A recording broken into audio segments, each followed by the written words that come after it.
За сайн байцгаана уу? Эрхэм мөндөд үзэгчдээ энэ өдрийн мэндийг хүргэе. Улаанбаатарын цагаар 2026 оны 5 дугаар сарын 11-ээс 12-нд шилжих шөнө 1 цагт iOS 26.5 үйлдвэрлэлийн систем маань олон нийтэд цацагдаж эхэлсэн байна. За тэгээд миний хувьд үйлдвэрлэлийн системийг татах хугацаа болохоор 18 минут байсан бол суулгах хугацааны хувьд болохоор 5 минут бол байж тарлаа. За тэгээд хэдүүлээ үйлдвэрлэлийн системийг сууж дууссаны дараа тайлбарчлал рүү бол орцгоё.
За Apple-ийн зүгээс нийтэд 4 ширхэг үйлдвэрлэлийн системийг бол гаргасан байгаа. iOS 15.8 буюу 6-с 7 Plus-ийн хооронд утаснууд зориулж гаргасан апдейт. За iOS 16.7.9 буюу iPhone 8-аас iPhone 10-ийн хооронд хэрэглэгч нарт зориулсан мэдээлэл авъялах байдлын апдейт. За тэгээд iOS 18.7.9 буюу бас мөн адил мэдээлэл авъялах байдлын апдейт маань iPhone 10-аас 19 Max-ийн хооронд гарах утаснууд дээр бол гарсан. За тэгээд мэдээж хэрэг энэхүү үйлдвэрлэлийн систем буюу яг хамгийн чухал ярих үйлдвэрлэлийн систем 26.5 маань болохоор iPhone 11-ээс 17E-ийн хооронд одоо барьж байгаа хэрэглэгчнэр бол гарсан. За тэгээд хэдүүлээ тест дараалалаар нь iOS 15-аас iOS 26.5 хүртэл марцсан бол ярьж явцгаая. За хэрвээ санаж ивэл iOS 26.4.2 үйлдвэрлэлийн систем маань гарсан шалтгаан нь холбооны мөрдөх товчоо одоо iOS үйлдвэрлэлийн систем дээрх сул талыг ашиглаад утсан дээр хадгалагдсан notification мэдээллийг бол одоо задруулах тийм одоо аюултай байдлыг бол үүсгэсэн. За тэгээд үүнтэй холбоотойгоор энэ хатад бол гарсан. За тэгээд дан ганц энэхүү яг апдейтны одоо энэ мэдээлэл аюулгүй байдлын засалтын кодыг бас мөн түнчлэн хуучны утаснууд дээр буюу Apple-ийн зүгээс одоо iOS 15.8 үйлдвэрлэлийн системтэй одоо гар утаснууд буюу iPhone 6s 6s Plus 7 Plus нэгдүгээр iPhone SE гэх гар утаснууд дээр бас мөн адил энэхүү одоо мэдээлэл аюулгүй байдлын кодны сайжруулалтыг iOS 26 дээр оруулсан бол iOS 15.8 дээр бас ингээд оруулсан байна. За мөн адил iOS 15-аас дутхааргүй iOS 16.7.16 гэх энэхүү хоёр зэгтээ бас мэдээллийн аюулгүй байдлын кодны сайжруулалт нь бас яг саяны одоо засалтыг бол ингээд бас агуулсан. iPhone 8, iPhone 8 Plus, iPhone 10 гэх энэхүү гар утаснууд дээр яг мөн адил энэхүү одоо кодны сайжруулалт бол орсон байна. За iOS 18.7.9 апдейтны хувьд болохоор ямар ч юу болсон бэ гэхээр бас дан ганц биш өөр бас бусад засалтууд бол орсон байлээ. Accounts, APFS, App Intents, Audio, Calendar, за Calling Framework, Core Services, File Provider, Geo Services, Image.io, за тэгээд IOHD Family дээр 2 орсон байна. IOKit, за Kernel гэж хамгийн чухал хэсэг дээр болохоор 1, 2, 3, 4, 5, 6, 7, 8 гэж бүр орсон байна. За тэгээд Launch Services, Live XPC, Mail Drafts, DNS Responder дээр ингээд 4 орсон байна. За тэгээд Model I дээр 2 орсон байна. Networking, Privacy, Quick Look, Sync, Shortcut, Siri гэж Status Bar, за WebKit дээр ингээд бүр ингээд 4, 5 бол орсон байна. За Wi-Fi дээр 2 орсон байна. Z-Live дээр орсон байна. За тэгээд Apple-ийн зүгээс одоо ямар баг хамтлан яаж туршилцаа үзүүлсэнийг бол ингээд доор нь бол дурдж өгсөн байна. За iOS 18.7.9 апдейтны үед ямарчсан бас нэлээд хөрхөн олон мэдээллийн аюулгүй байдлын кодны сайжруулалт бол орсон байна. iOS 26.5 үйлдвэрлэлийн систем маань болохоор 26.4.2 суусан байхад үйлдвэрлэлийн системийн хэмжээ нь 373 GB-таар миний 3 дугаар iPhone SE дээр үйлдвэрлэлийн системийн хэмжээ бол ирсэн байна. За тэгээд утсан апдейт хийхээс өмнөх болон дараах бол одоо скриншотуудыг болон дарсан боловч өмнөх сул зайтайг нь бол дарж аваад дараа нь устгагдаад бол таарсан. Тэгээд ямар ч гэсэн өмнө нь бол 26.00 гээд байсан бол дараа нь одоо 26.63 болоод одоо үйлдвэрлэлийн систем болон систем файл маань өмнөхөөсөө 630 MB файл бол илүү бол эзэлдэг болсон байна. Үйлдвэрлэлийн системийн код нь болохоор 23F77-тойгоор бол ингээд гарсан. За энэхүү үйлдвэрлэлийн системийн буюу 26/5 дээрх хамгийн том одоо шүүмжлэлд өртөд байгаа хэсэг болохоор Apple Maps одоо аппликейшны маань одоо зар сурталчилгаа байрлуулдаг гэдэг энэ зүйл маань бол маш бол одоо шүүмжлэлт бол өртөж бол эхэлсэн. За энэ нь бол яг яаж ажилтдаг вэ гэхээр анх яг төсөөлж исэн шиг одоо скипэлж болдгоо, шууд хааж болдгоо зар сурталчилгаа ер нь бол Apple Maps дээр орж ирж байгаа ухааны юм яг бодож исэн боловч харьцангуйг бол гайгүй байж бол таарсан. Гэхдээ ямар ч iOS 26/5 дээрх энэхүү яг Apple айц бол эцсийн байдлаар бол одоохондоо л яг ажиллаж бол эхлэегүй байгаа юм байна. Тэгээд за явандаа бол яг эцсийн байдлаар ямар байх нь бол тодорхой болно. Тэгээд энэ одоо зар сурталчилгаа маань одоо газрын зураг аппликейшн дээр яг яаж ажиллаад ийн гэхээр за яг хаана яг энэ үйлдвэрлэлийн системтэй гар утсаа ашиглаж байгаа буюу локейшнээс чинь хамаарад за эсвэл яг юу хайж байгаас чинь хамаарад юу үзүүлэх. За тэгээд яг одоо яг search буюу яг одоо яг ямар нэгэн одоо газрыг юм яг search дээр хайж яхад одоо тэрхүү suggest-лж бол одоо гарч ирэх маань одоо жишээ нь зүгээр л одоо тухайн хотод одоо жишээ нь хоолны газар хайж илаа гэж бодоход одоо нэн тэргуунд одоо хоолны холбогдлолтой, рестораны холбогдлолтой зар сурталчилгаа яг одоо suggest маягаар бол ингээд бол гарч ирэх юм байна. Тэгээд ер нь бол хамаагүй шууд замбраагүй бол зар сурталчилгаа бол гарч ирэхгүй юм байна. За тэгээд хэдүүл ажиллагаа талаас нь ингээ харах юм бол за ямар ч яг за энэхүү search дээр хэдүүлээ дараад яг бичиж яхад ямар ч сан гарч ирнэ. Одоо жишээ нь хэдүүлээ зүгээр одоо цэнгэлтгэхийн одоо мэдээллийг хараад ингээ дараад орох юм бол ямар ч байсан энэ цэнгэлдэх одоо хөл мөгийн цэнгэлдэх тэгэнгүүт яг энэтэй холбоотой зүйлс мэдээлэлүүд бол гарч ирж. Энэ бол угаасаа Apple Maps дээр угаасаа байдаг бол угаасаа ерөнхий бол функцүүд нь бол мөн. За тэгэнгүүт яг энэхүү доотлын хэсэг дээр нь л одоо холбоотой зар сурталчилгааны хэсгүүд нь байрлах юм шиг. Одоохондоо бол яг одоо би ямар нэгэн газрууд дээр бол нэлээд сайн туршсан боловч яг тэрхүү одоо suggest хийж байгаа хэсэг нь бол ямар ч сан гарч ирэхгүй байсан. За одоо жишээ нь одоо гар утасны дэлгүүр буюу Манчестер хотод байрладаг Apple-ийн дэлгүүрийг ингээд одоо хараад одоо ер нь Apple Maps дээр ингээд үргэлжлүүлээд явах юм бол бас холбоотой болоод тийм одоо зар сурталчилгаа ерөөсө харагдахгүй байгаа. Эсвэл одоо ингээд зүгээр хоолны газар хайгаад тэр хоолн дээрээ дараад ер нь бол бас ингээд явхад тухайн яг хоолных нь яг холбоотой яг тэр газрын л мэдээлэлүүд гарч ирнэ үү гэхээс биш. Яг нэмэлтээр энэ ресторанаас өөр хоолны газруудыг бас ингээд suggest маягаар бол ямар ч сан гаргаж ирэхгүй байгаа. Тэгээд ямар ч зэн энэхүү яг одоо зар сурталчилгаа байрлуулдаг одоо функцүүд маань iOS 26/5 дээр бол эцсийн байдлаар бол одоо ороогүй байна гэж бол одоо харж байна. За тэгээд нэг юм мем бол гарсан байсан. Одоо иймэрхүү зар сурталчилгаатай одоо Apple-ийн одоо газрын зургийн аппликейшн ашигласнаас одоо iOS 6 дээрх одоо ажиллагаа муутай Apple Maps ашигласан нь бол одоо хамаагүй дээрээ гэдээ одоо хүртэл одоо хэлсэн байсан. За мэдээллийн аюулгүй байдал талаасаа RCS төрлийн мессежнүүд маань одоо end-to-end encryption гэдэг одоо сайжруулалтыг бол авсан. За RCS одоо мессеж төрөл нь юу вэ гэхээр яг iMessage биш, text message биш. Ер нь бол одоо өөр одоо iMessage одоо боломжгүй байхад одоо бусад одоо Android-ийн утаснуудтай эсвэл iPhone-ийнхаа утаснуудтай хоорондоо харилцахад ашигладаг төрлийн одоо мессежний төрөл гэж бол ярьж болно. Тамирч энэ төрлийн мессежнүүд маань iMessage шиг адилхан end-to-end encryption гэдэг сайжруулалтыг бол ямар ч ингэж авсан байна. За дараагийн iOS 26/5-тай өөрчлөлт нь бол юу вэ гэхээр Европын холбооны одоо улсуудад хэрэглэгдэж байгаа iPhone-ийн хувьд iOS 26/5 үйлдвэрлэлийн систем рүү апдейт хийх юм бол одоо чинь Apple-ийн өөрсдийнх нь чихвч, Apple-ийн өөрсдийнх нь одоо ухаалаг цагийг холбоход болон түүнтэй холбоотой ашигладаг функцүүдийг дан ганц Apple-ийн төхөөрөмж төр биш одоо өөр одоо 3 дахь төрлийн брэндүүдийн одоо ухаалаг цаг, ухаалаг чихвчнүүдийг iPhone-той холбож ашиглахад яг адилхан одоо notification-ыг нь адилхан хоорондоо явуулдаг, адилхан pair-ний одоо систем гардаг, бүх зүйлсүүдийг адилхан байлгах одоо суурь функцүүдийг бол одоо iOS 26/5-аас эхлүүлээд бол яг суйрлуулж бол эхэлж байгаа маань. Тэгээд ер нь бол одоо Европын холбооноос энэ хүү шахалтаар ер нь бол одоо Apple-ийн бүх төхөөрөмжүүд ер нь бол яг ийм болж эхэлж байгаа. Тэгээд үүнийгээ дагаад бас Apple-ийн зүгээс эргүүлээд Европын холбооны одоо орнуудад ашигладаг iPhone-ууд дээр зарим нэг функцийг нь бол бас хасаж бас хоорондын бас тийм одоо хөөрхөн тийм одоо хадгалгаанууд бол ингээд бол явагдаад байгаа. За Bluetooth-тэй холбоотой бас нэг гоё одоо өөрчлөлт орсон юу гэхээр одоо USB-C оролттой iPhone-уудын хувьд одоо ямар нэгэн одоо төхөөрөмж ингээд заалгахад заавал Bluetooth-ээр ингээд холбож байгаа дараа нь холбдог бол USB-C-гээр анх ер нь бол холбогдсон бол тэр C холболтоосоо салгасны дараа автоматар ер нь бол Bluetooth-тэй чинь давхар ингээд шууд холбогддог ингээд бол болж байгаа юм. Тэгээд заавал одоо юу гэдэг чинь одоо тэр тухайн төхөөрөмжөө чихвчээ ч юм уу эсвэл тэр тухайн төхөөрөмжөө заавал Bluetooth-тэй хасааж агаад бол одоо холбох бол шаардлагагүй. Хэрвээ ямар нэгэн байдлаар одоо local буюу одоо C оролтоороо хэрвээ холбогдсон бол шууд автоматар Bluetooth нээж одоо шууд холбогдсон төхөөрөмжүүдийн чагсаалтанд бол нэмэгдэх юм байна. За бас зурдах хэвээр хамгийн чухал зүйлсүүдийн нэг нь iOS 26 5 үйлдвэрлэлийн системийн хувьд одоо хөгжүүлэлтийн шатанд явж байхдаа яг одоо хятад модельтэй iPhone-ууд дээр Apple Intelligence бол ямар ч орж ирсэн ба тэгээд одоо эцсийн байдлаар яг альбасаар гарсан хувилбар дээр яг одоо хятад утаснууд дээр одоо Apple Intelligence ямар ч орж ирсэн байх хэвээр. Тэгээд миний зүгээс яг одоо турших боломжтой алга.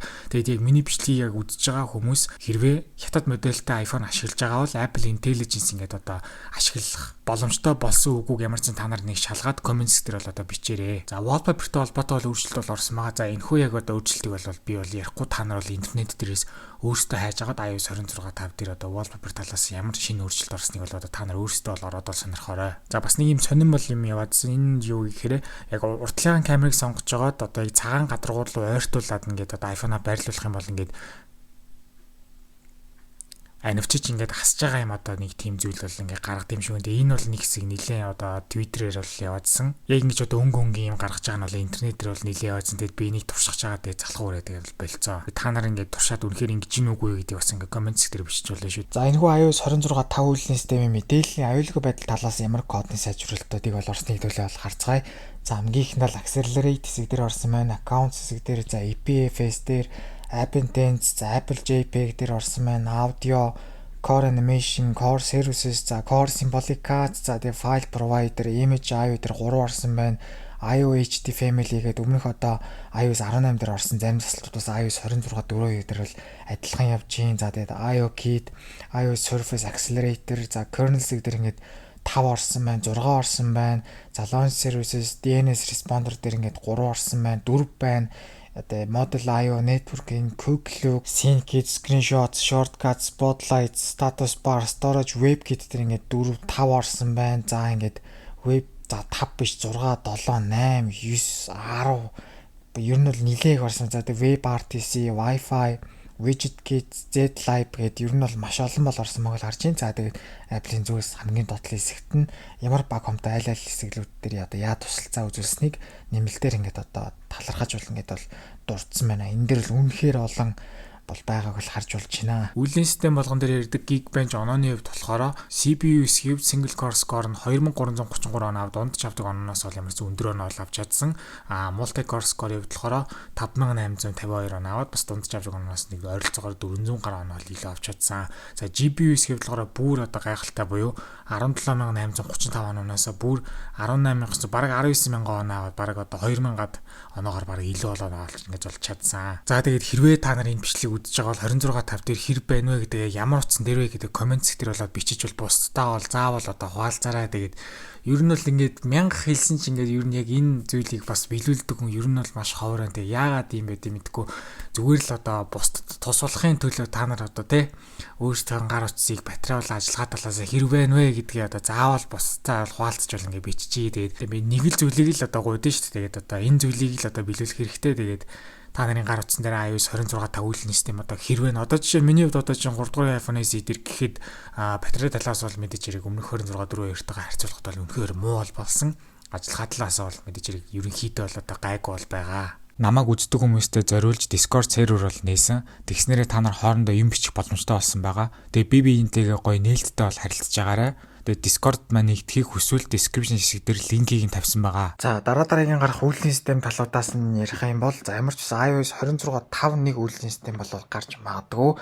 За харин хөгжилтийн үйлдвэрлэлийн системийн талаасаа болохоор iOS 26 6 үйлдвэрлэлийн системийн бол дэлгүр бета 1 бол хараахан бол гараагүй байна. Ер нь бол нэлээд хошоогоос унжирч бол магадгүй. Харин 6 дугаар сарын 2 дугаар 7 хоног буюу 6 дугаар сарын 8-наас 9 шилжих нь ямар ч байсан iOS 27.0 үйлдвэрлэлийн системийн developer beta 1 бол ямарчсан бол гарна. За харин тэрнээс өмнө iOS 26 5.1 гарах нь үгүй юу гэдэг бол бас их сонирхолтой байна. За ямар ч гэсэн 100 цаг бол ирж байна. 100 цаг төгөхөөр цоо шинэ үйлдвэрлэлийн систем бол эхэлдэг. Ямар ч iOS 27 хэр бас хүлээлтэнд хүрч чадах нь гэдэг хариултыг бол одоо авах бол уланд бол төгсөөр байна. За тэгээд энэ үйлдвэрлэлийн системлөө апдейт хийх нь зөв юм уу буруу юм уу гэвэл мэдээж хэрэг шинэ зүйлсүүдийг мэдрэх хүсвэл iOS 26 5 апдейт хийх нь бол зөв. Харин батарей талаас хэр байна вэ гэдгийг бол би одоо комент хэсэг дээрээ бичээд бол пинлээд бол үлдээчихье.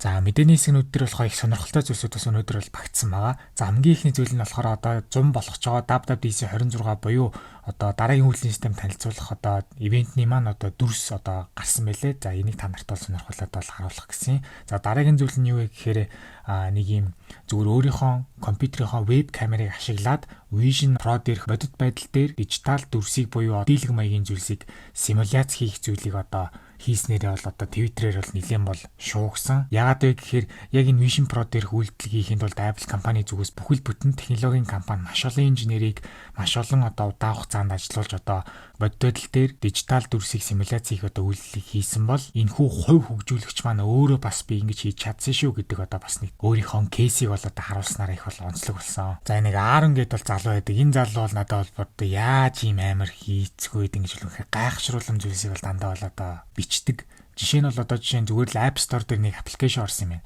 Тэгсэн чинь тэр тухайн аппликейшн нь санамсаргүй байдлаар 2 цагийн турш App Store дээр ингээд байрлсан гэж байна. Одоо хаа байсан шүн одоо ийм болж байгаа үйл явдлууд яаж ч ингээд тагнаад ингээд судлаад тухайн үед ингээд одоо идэвхтэй онлайнч байж идэв. Тэгээд одоо энэ Аарон гэж залууг би бол үнэхээр одоо ойлгож чаддаг вэ. Apple Vision Pro ингээд мэс заслын одоо үүднээс ашигласан юм ихний юм одоо кейс гарсан гэсэн мэдээлэл явж ирсэн. Энэ бол одоо мэдээж хэрэг тухайн төхөөрөмжийг ашиглах одоо номер 1 2-т орох одоо бас аюу гой шалтгааныг бас ингэж гой бодит байдал дээр ашигласан тохиолдол гэж бол би бол харсан. За iPhone 17-гийн хувьд болохоор 2026 оны 1-р хагас ямар ч хамгийн сайн зарагдсан ухаалаг гар утсаар бол ингэ тодорсон юм байна. За Apple-д өмнө нь ажиллаж исэн ингэ софтвер инженер болохоор гинт гарч ирээд нэг зүйлийг ярьсан юм. Тэр нь юу байсан бэ гэхээр хуучин утаснуудыг удаашруулахын тулд malware буюу үйлдвэрлэлийн системд халтай кодыг ингээд тухайн хуучин утаснууд руу ингээд бол Apple бол ингээд бол шигтэгдэгэ гэдэг зүйлийг бол хийсэн мэлээ. Тэгээд энд бол мэдээж хэрэг 100% итгэх арга бол мэдээж хэрэг бол байхгүй бодитоор туршиж эцсийн үр дүн харж иж бол мэдээж хэрэг энд бол итгэх бол зөв.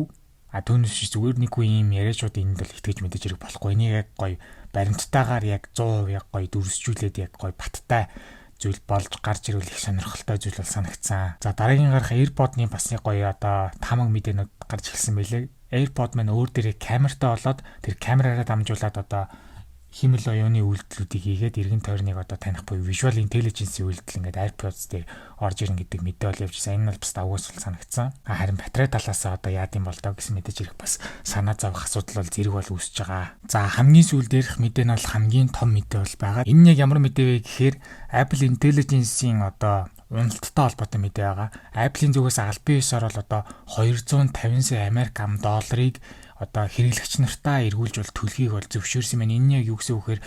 iPhone 15-аас 16-гийн хэрэглэгчнэр тухайн үед хуцаа цоош нэр авч явахдаа реклам дээр агуулсан одоо химэл оюуны үйлдэлүүд бүрэн одооч хүртэл тусгадаагүй учраас үүнээсээ болоод Apple-ийн зүгээс 250 сая Америк ам долларыг бол одоо төлөхөөр бол одоо зөвшөөрсөн юм байна. Тэгэд ямар ч байсан яг энийг одоо яг нэг үйлчлүүлэгч бол одоо ойролцоогоор $95 бол авах юм. Тэгээд 250 сая Америк долларыг $95 хуваах юм бол Apple-ийн зүгээс 2,631,578 хэрэглэгчид энэхүү $95 буцааж олгох зүйл бол мэдээж хэрэг одоо үүсэх юм байна. Тэгээд яг тухайн үедээ одоо ямар вебсайтаар яаж бүртгүүлээд энэхүү $95 буцаан авалтыг одоо Apple-аас авах үгөх бол тухайн үед нэг нарийн мэдээ гарангууд нь бол би бол тусгай гэж бодож байна. Тэгээд ямар ч байсан хамгийн сүүлд одоо санаж байгаагаар iOS 11 үйлдвэрлэлийн систем дээр батарейтай холбоотой маш том асуудал гарсан учраас Apple-ийн зүгээс мөн адил тухайн үедээ 2017-оос 2018 оны үед хэрэглэгч нарт бас үнэгүй батарей солиулах үйлчилгээг бас үзүүлж исэн. Тэгээд бас үүнтэй холбоотой бас үнэхээр бас төстэй бол юм зүйл боллоо. Тэгээд Apple Intelligence-ийн химэл оюуханы үйлдэлүүд тухайн рекламныхаа үеэр одоо амлсан тэрхүү одоо нарийн функцүүд хараахан одоо бэлэн болж чадаагүй учраас одоо иймэрхүү мөнгөн хэлбэрээр хэрэглэгч нараас одоо бараг л уулзалтгүй байх маягаар одоо ямарч эргэж юм төлөх кейс бол ямарч ингэж бол гараад байгаа юм байна.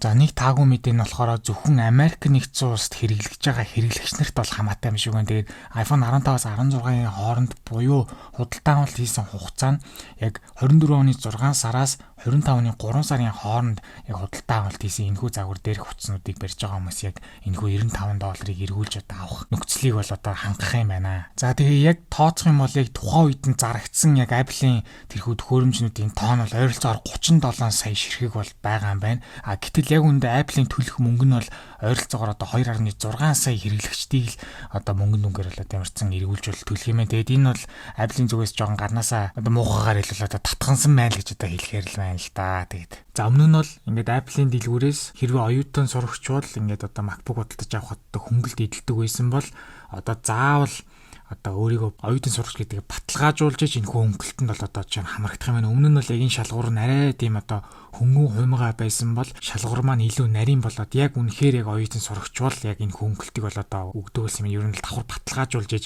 одоо хямдруулж өгнө гэсэн үг. Тэгээд энэ ер нь яагаад ийм зүйл болсон бэ гэвэл MacBook Neo загвар маань амар их зарагдаж байгаа. Тэгээд хямдхан загвар учраас нэмэлтээр бас оюутан сурагчид хөнгөлтөөр худалдаж авахд бүр хямдхан болж олон тоогоор зарагдаад байгаа учраас яг энээс сэргийлэх маягаар яг энэхүү шийдвэр гарсан гэж бол яригдаад байгаа юм байна. За дараагийн бас жоохон таагүй мэдээ нь юу вэ гэхээр Apple бол эргээд одоо Intel-тэйгээ нийлж одоо чипний хамтрал дээр бол ажиллагаа тохиролцоонд хүрсэн юм байна. Тэгээд надад л энэ юусоо таалагдахгүй байгаа. Intel-тэй мэдээж хэрэг бол өмнө нь бол хамтардаг байсан. Тэгээд энэ хамтралаа бүрэн зогсоогоод өөрсдийнхөө M серийн чип болон гар утсан дээрх A серийн чипүүд бол мэдээж хэрэг бол ашиглаад бол явж байгаа. Тэгээд эргээл ингээд салж нийлж байгаа юм шиг ингээд зунгаарлцсан одоо буцаж ингээд Intel-ийн чипүүд орж ирж байгаа бол таалагдахгүй байна. Тэгээд энэ цагаараа ямар хардлагыг одоо төрүүлж байгаа вэ гэхээр хямдхан iPhone, хямдхан MacBook-ууд дээр Intel-ийн чипийг тавиад Pro загварын iPhone, за Pro загварын одоо компьютер дээр болохоор M серийн чипүүдэд тавих одоо зорилготойгоор л одоо угаасаа энэ хамтрал бол одоо эргэж ирж байгаа гэж бол одоо таамаг мэдээнүүд бол яваадсан. Тэгээд энэ бол одоо ерөөсөө таалагдахгүй байгаа. За тэг ямар ч юм бичлэг үзсэн хүмүүстээ баярлалаа. Тэгээд дараагийн бичлэгээр уулзлаа. Түр баяртай.